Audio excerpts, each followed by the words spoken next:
you would usually think that a team that finishes 4-12, not a very productive team in 2017, would not really follow it up with a great performance. But I feel like the Texans, out of all the teams that finished last in their division, could win their division this year. And we're going to discuss that and discuss the roster. But I think the main reasons why are they lost many key contributors to their roster last year. They went down with big-time injuries, whether it was Deshaun Watson on offense or J.J. Watt and Whitney Merciless on defense. They just lost some really key playmakers that usually are very productive for them. So, guys, what do you think of the Texans this year? Do you think they are able to make that step and get back to the playoffs, but also even challenge the Jaguars for this division? Let's start off with Dilly. Yes, I think this Texans team is going to be very, very good this year. This is one of those teams that I'm really looking forward to watching based on the fact that last year Deshaun Watson came in, absolutely dominated, and it looked like he was going to have a great rookie year. Sad that he got the injury, and it basically caused the Texans team to tank, but a lot of good stuff to like here. First off, the receiver game, really, really strong. DeAndre Hopkins, honestly, obviously a top 5 receiver, could put him in discussion for near the top 3, somewhere around there. I heard somebody even put him at number 2. So DeAndre Hopkins, he gets it done. Will Fuller, a really great target for Deshaun Watson, especially had a lot of touchdowns last year because of Deshaun Watson, makes himself better in the process. The offensive line is pretty good. Zach Fulton at right guard obviously is a great piece there. Nothing too much to say otherwise. Tight end and running back situation is not all that strong, especially the running back situation. I think Lamar Miller and Alfred Blue, they're like decent pieces, but they're not going to explode for many yards. And for a long point in the season, they were one of a couple of teams not to have a rusher for over 100 yards in a game. So that's one of my key contributors there. I'll get back to Deshaun in a second, but the defense is the biggest question. Can they stay healthy? They weren't obviously healthy in 2017, but if they can stay consistently healthy throughout the season, it is going to help out their cause a lot. J.J. Watt, he's been hurt for the last 2 seasons. Is he going to produce like the J.J. Watt of old? If he does, this team is obviously something to look forward to and look out for on defense. Whitney Merciless, obviously a great linebacker. Jadeveon Clowney, of course, making that 3-headed monster. But Jonathan Joseph is obviously a great, actually a pretty good left cornerback. And then the addition of Tyrann Mathieu at safety, which is one of the more sneaky picks of free agency, something that a lot of people didn't expect, and such a cheap contract. Boom, right there, added to that defense makes them even better. The question is, can they stay healthy? Obviously, based on my predictions, I'm thinking they will. And Deshaun Watson played a great 2017 throughout the first couple of games that he played. I expect that to be very good. I expect him to be the quarterback of the future and lead this charge of new QBs into the next generation, if you will. I have the Texans here at 11-5. I have them as my first wild card because I think this division has some key teams in it, especially the Jacksonville Jaguars, which we'll get to later on. But this Texan team is very good on offense. If they stay healthy on defense, they're going to be destructive, and I see a lot of good things going for them. So 11-5, 5th seed in the AFC. So I was thinking along these lines too with Houston. There's a lot to like, especially when you look at the wide receiver core like DeAndre Hopkins, Will Fuller. I'm a huge Deshaun Watson fan. I think he's a fantastic quarterback. There's some really good pieces on defense. But, however, I also did some geography study as well. And for you folks that are not familiar with Canada, there's a little city in Canada that appears in April and May. It is called Lebronto. It is in Ontario, Lebronto, Ontario. There is also a city in Texas that no one has heard about. It comes from September to December. It is named Houston. Andrew Luck owns the Houston Texans. The Indianapolis Colts owns the Houston Texans. They swept them. The pitiful Indianapolis Colts swept the mighty, talented Houston Texans last year. I can't remember a game when the Houston Texans, you will remember this, Mitch, they walked into New England with their jackets. They were coming. They were all happy. Everything was great. It was that red letter game. They get their ass handed to them.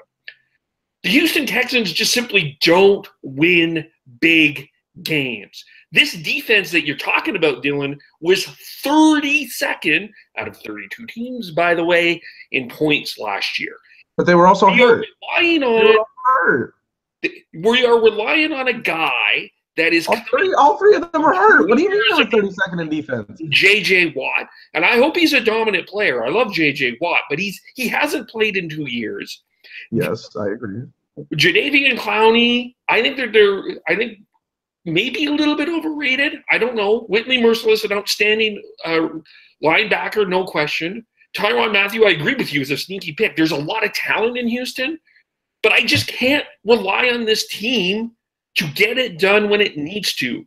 They are an 8-8. I understand the potential. I understand everyone has them so high up, but I think at the end of the day, I think that this is one of those teams that we are overhyping a bit. They are 8-8. They're not a playoff team. There's a team that is being severely underestimated in this division, and we'll get to them in a second, but I have them 8-8 in third in this division. All right, Kev, I just have a couple of assumptions here. Those stats we were pointing out from last year, well, first off, everybody was hurt. I mean, like, those stats don't complement anything. Andrew didn't even play. How do you have a I just want to say that the Colts did get swept by the Texans in 2016 with Brock Osweiler at quarterback. And you picked the Texans to win the fucking Super Bowl last year. What changed? Yes, I did. I did pick the Texans to win the Super Bowl, but this year they're 8-8. How did that happen? They're healthier. I know that's perfectly fine. I don't mind. There's 3 really good teams in this division, and it could go either way. But I mean, can you expand on why you were such a fan of the Texans last year, and all of a sudden you are not now? Because I started to get into this hype with them too. Because I really thought that a guy like Deshaun Watson would be a game changer. And I still think he can be a game changer. And we got all excited about this defense too. Remember last year, we were all like, this defense was legit last year going into this year. And this defense was not good last year. So, and I understand. That's because in 2016, they were the #1 defense in the league. Yeah, and then they dropped. That's a pretty, like, to me. Kev, their 3 biggest players got hurt, and there was no reason to play. There was nothing to play for. I'm sorry, you still got to play. I'm sorry, I don't buy it. But okay. Whitney Merciless, J.J. Watt. Like, what are you going to do? How are you going to get the same defensive production? There's other teams that have injuries that need. Like, you can't make that an excuse. Like, I feel like if your best defensive players aren't on the field, how can you be the best defense in the league? We have made these Houston Texans seem a little bit more overhyped than I think that they are. I think that there's a middle ground with the Houston Texans. They could be a 10-6 and 11-5 team. I could grant you if things go well, you could be right. But for me, when I looked at it, I have them as an 8-8 team because I think that they're in a really tough. Not only that, I think they're in a really tough division and they have a really tough schedule. They start with the Patriots, then they have the Titans, and then it gets a little bit easier with Giants, Colts, but they don't always win. I think this whole division kind of has an easy schedule, to be honest. But they're not. Yeah, it's kind of easy. They end tough too. They end with the Eagles and Jaguars. The Jets may be a sneaky team in there. They're a team I think is going to compete in the playoffs. I don't think this is that easy of a schedule for them. I think that there's talent in Houston, but I think at the end of the day, I can't recall a time when Houston has won this really big game. I can't recall a time that most of the time that happens in the playoffs. It doesn't really happen in the regular season. But Houston has had. And I'll counter this by saying the teams of the past had Matt Schaub, and the team now has Deshaun Watson. And if Deshaun Watson's as good as we think and as you think, then I feel like they can win a big game. And Deshaun Watson's known for winning big games. The question still comes down to health with this team, and there are some issues in terms of depth. So then why do you like the Chargers? For me? Why do you like the Chargers then? Why do I like the most unlucky team, injured team of all time? Because I think this is their year, man. This is their year. Oh, so he swapped the tie. So this is their year. All right. Okay. Anyways, So to go over the Texans, start at the head coach position. Bill O'Brien, I thought, did a good job last year in terms of taking Deshaun Watson and kind of changing his offense to mold to him. And I think that's going to continue to improve this team this year in 2018. I want to see what they can do with a full offseason of Watson knowing he's going to be the starting quarterback and them sort of just going through some things that worked last year, some things that didn't work, and just sorting that out. It's going to be nice to see Watson and Hopkins and Fuller back on the field together. Hopefully, Fuller is mostly healthy, where he's been, like Kev says, a little bit banged up. Behind those guys, I know Kiki Kote has looked pretty good in the offseason, but I'm not sure who's going to take the step up. I have been a fan of Bruce Ellington in the past. He's shown some bright spots. Braxton Miller, to me, is sort of becoming a gadget player, never really has been able to fill in as a full-time slot receiver. But we'll see who steps up as the number 3. That might be crucial because their tight end position isn't that great. I mean, Ryan Griffin's fine, but they don't really have anybody else. Running back, as Dylan brought up, it's not the best, but it's not the worst. Lamar Miller can get it done in all facets, but he's not like a game breaker or anything like that. Dante Foreman is a wild card because he probably won't be playing for like the first 6 weeks of the season. But once he comes back later in the year, if this team is in playoff contention, I feel like he could have a good run in December and even in January, where he could start to take reps and even maybe the starting role away from Lamar Miller. So keep an eye on that. The offensive line is a big thing because the offensive line last year was considered one of the worst in the NFL. But I think they did go out and sort of make a few sort of under-the-radar signings to help improve this unit, because they got Henderson from Buffalo at right tackle, Zach Fulton from Kansas City being the big name signing that they had, and then Clemente at left guard. So they have 3 new starters from 3 different teams coming in this year on the offensive line. So they obviously tried to address that. We'll see if it works. It shouldn't be worse than last year, but we'll see what happens. And obviously with Deshaun there, they were still able to score points. So it's more about the quarterback to me than the offensive line, but we'll see what happens. When they have sitting ducks back there like Brandon Weeden and Tom Savage, it just didn't really work out. Defensively, I think that Kevole is severely underrating this unit because you look past just the stars, but I mean, any defense that loses their 3 best player or 2 best players is going to take a significant hit, especially when their 2 best players are like 2 of the top like 10 pass rushers in the NFL. So, I mean, that's definitely going to hurt you. But you have, besides Watt, Merciless, and obviously Clowney, who was the lone guy that was still there, who I thought played fantastic last year. Christian Covington, DJ Reader is the one I really want to focus on. He's a beast at nose tackle. He's a guy that doesn't really get a lot of respect because he sort of plays like that, like Vince Wilfork style of nose tackle where he just like clogs up the middle and stops the run. But he's a big boy. I think he's going to really have a good season this year. Zach Cunningham and McKinney, I think, are pretty good middle linebackers. They do tend to struggle a little against like shifty running backs in space, but they're great downhill, sort of typical 3-4 linebackers. It's just when you start to lose all these players, you kind of get into that situation where it's like you're putting players into spots where they shouldn't be playing, and that's like what happened to my Patriots last year. You have Jordan Richards out there covering, you know, Corey Clement, and then you give up a touchdown. That's what happens. In the secondary, Tyrann Mathieu at free safety, obviously. Another guy, though, that has had some injury issues.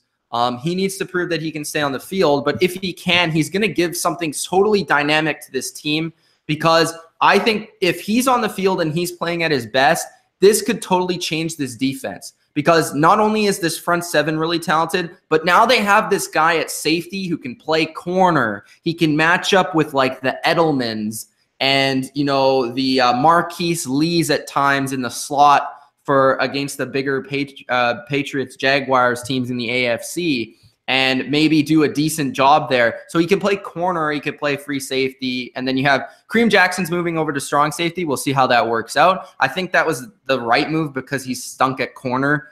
They drafted Justin Reed with, I think, their first pick because they only had a third-round pick this year because of the Deshaun Watson trade. Jonathan Joseph is still good. He's not great anymore. My question is Kevin Johnson going to be a good enough second corner? And I think Aaron Colvin was a good slot corner signing from the Jags that took a piece away from the Jags that I think will help the Texans and hurt the Jaguars. So overall, looking at it, it's tough for me to decide whether they're going to win the division or not, but they're definitely going to make the playoffs, in my opinion. I think they're going to finish, as Dylan said, 11-5 and play in the wild card. But I think when it comes down to it, they're probably they're definitely in the top 5, but we'll see when it comes to the AFC if they can make a run. But it all depends on if their defense kind of regains form of the 2016 season, which is going to help when you have Romeo Crennel back at D coordinator, who they didn't have last year. So he was the guy that brought them to the #1 unit as a coach in 2016. So he's back in 2018. That's going to help a lot, I think. And I have obviously a lot of respect for Romeo Crennel as a coach. And I don't know. I think it depends on just health. If they can stay healthy, they're going to make the playoffs. And if their defense is good, like I think it's going to be, then they'll make the playoffs. And as long as I'm projecting health, which I should be doing for every team, I'm not going to project that Watson gets hurt and Watt gets hurt and Clowney gets hurt and blah, blah, blah, blah, blah. So I'm not going to play the Kevole game. I'm going to play the Mitch game, and that's the way I'm going to go. All right? I'm not saying that this team isn't talented. I just think that we're relying on a lot of ifs, and I'm just decided ultimately to be a little bit conservative in my pick with the Houston Texans. You're right; they're very talented. They were great the first half of 2017. What has changed? I think a lot, actually. I also don't. I wonder about this locker room too. I wonder where this locker room too. I think they have strong locker room I think they're presence. going to miss Dwayne Brown eventually. I think They have a strong locker room presence I feel between like- Watt, Watson, Clowney, We'll see. Jonathan This Joseph. is the same thing with the Carolina Panthers ownership thing. This is getting pulled out of nowhere. I'm not getting into that. Romeo Crennel. I'm not talking about that situation specifically, but this isn't a team that has been normal. Like they don't win big games. That's just my. But this is a different team. I don't. We've never seen we had this argument Deshaun about the Watson in Raptors. big games They in won the 50 NFL. games, and you're like, let's be cynical. When is, The okay, Raptors I know won we're not supposed to bring up other teams, but when has Marcus Mariota won a big game? That's a good point, but I'm not I necessarily. mean, he beat the Chiefs after they collapsed in the playoffs, but anybody can beat the Chiefs, it seems like, in the playoffs. So I don't know if I even count that. Well, we'll get into that. And by the way, your We'll LeBron get another comparison. But Toronto was I'm just a being bit conservative with Houston. I understand that everyone is pretty high on them. I'm going to take a conservative route with the Houston Texans, not pick them to the Super Bowl. And if I'm wrong, I'm okay with being wrong with them. If they're 11-5, I wouldn't necessarily be surprised. But I'm going to go 8-8 on this one. Fair enough, Kev. But I just want to put out there that is one of the weirdest, strangest, backwards changes from one year to the other. I'm just going to put that.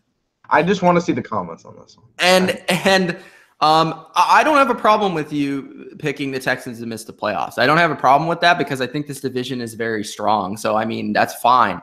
It's just the way that you laid it out, I think, is going to bring some criticism. But anyways, I want to hear from you guys if you think that Kevole's 8-8 record projection is a little whack, or do you think that he's right on the money? And for myself and Dylan, we have the same record. So 11-5, we both think they'll be a wild card. I was close to giving them the division, but like Kev said, I just think there's more question marks than the other team that I have them winning the division. So that being said, hope you guys enjoyed. If you did, hit the like button and subscribe for more Bottom Line View and Texans football. Peace.